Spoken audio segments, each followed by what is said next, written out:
Steph so much? Yes. Why you think they hate on Steph so much? Because he light skinned. He's light skinned and he's like the perfect dude. So they can't find any flaws. You see that a lot. So let's talk about the online chaos after news broke that Pierre is being considered for the role of Black Panther in the next Marvel Universe movie. And before we dive deep, listen to this. I just dropped a fresh video for Neptunian members and patrons, and if you want in, the links are down in the description.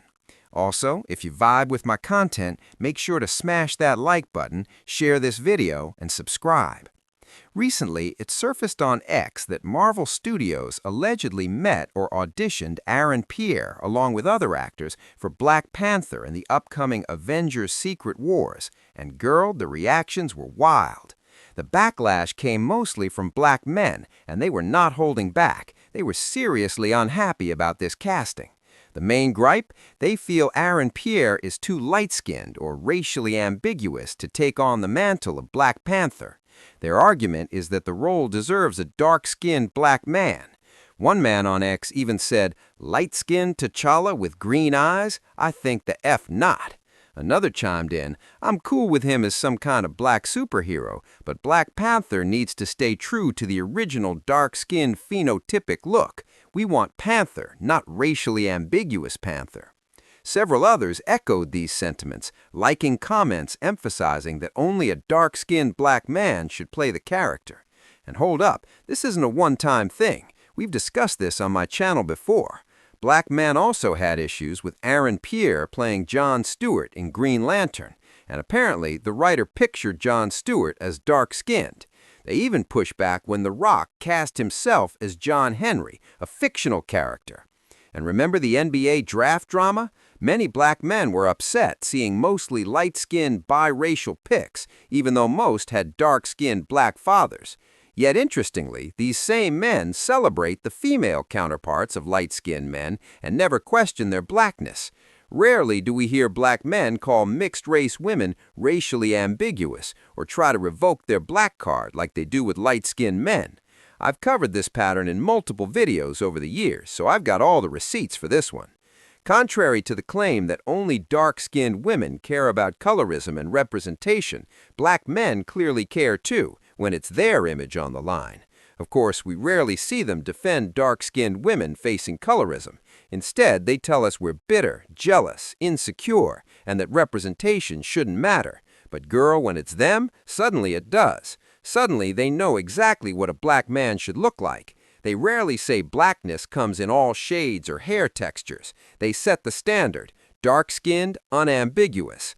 And this standard plays out in every media space they influence or dominate. This is part of why they dethroned Drake in hip-hop. They'll deny it, but colorism was in the mix. Pusha T even called out Drake for not feeling black enough and having hair not nappy enough. Black men were reclaiming the dark-skinned black male image in hip-hop, and they insist on it staying the standard in sports too, which is why the NBA draft drama keeps coming up. This is also why some NBA players throw shade at Steph Curry for being light-skinned, and yes, they've openly admitted it. Steph so much. Why you think they hate on Steph so much? Because he light skinned. He's light skinned and he's like the perfect dude. So they can't find any flaws. You see that a lot. People who you can't find a flaw in, you hate that. You know what's interesting? You talk about Steph, right? I was rooting for Steph. When you talk about protecting his legacy, I was rooting for him in the finals. And I don't root for light-skinned guys too often. But I was rooting for him this year. That is a fact. Came in and destroyed record books, won championships, beat LeBron. He's done a lot of things that probably angered other players and other fans. That's why I don't think he gets the respect he deserves as going to be obviously the greatest shooter, but one of the greatest players ever to play the game.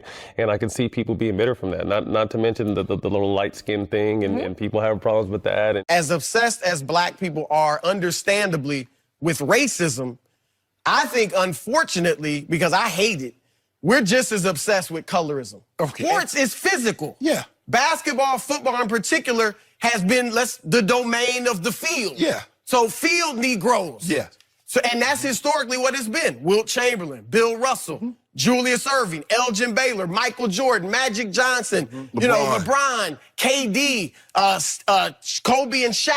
And now here come this light-skinned dude, like you said, not only dominating, but changing the game. And guys are resentful. Right, and that's where... No, Michael Skip, you love Michael. You say he's the GOAT. He didn't win one MVP unanimously. Not LeBron, not Larry, not Magic, not Russell. Nobody. Little Steph. Little 6'2", light-skinned Steph is the first. No, that ain't right. I'm going to keep it 100. A lot of these dudes that want to hate on Steph because he's light-skinned, there's hypocrisy because they all want to date light-skinned women. I'm just keeping it... Again, I made videos breaking all this down, and honestly, I didn't even know this was such a thing because sports isn't really my lane. But girl, so many sports commentators and NBA players openly admitted that Steph Curry caught hate just for being light-skinned. I also covered Brown throwing light-skinned jokes at Matt Barnes, calling him, quote-unquote, Becky with the good hair.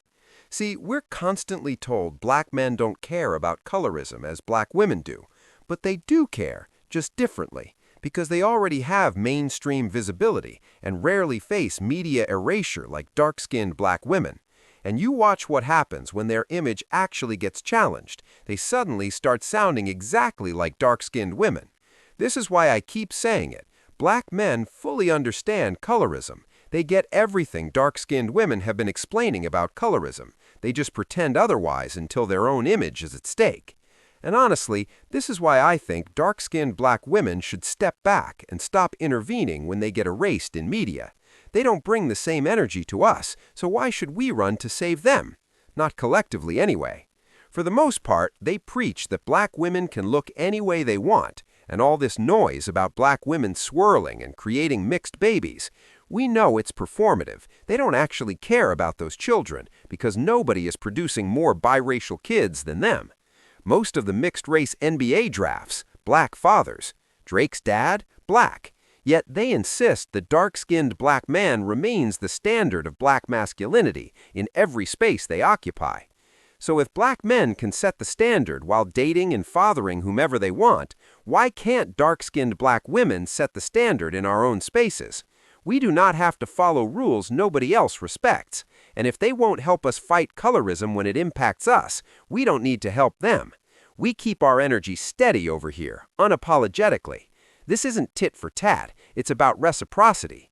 Looking back at my past videos, it's clear little has changed in how black men respond to colorism when it affects us versus them. They still gaslight dark-skinned women relentlessly, both them and their mammies.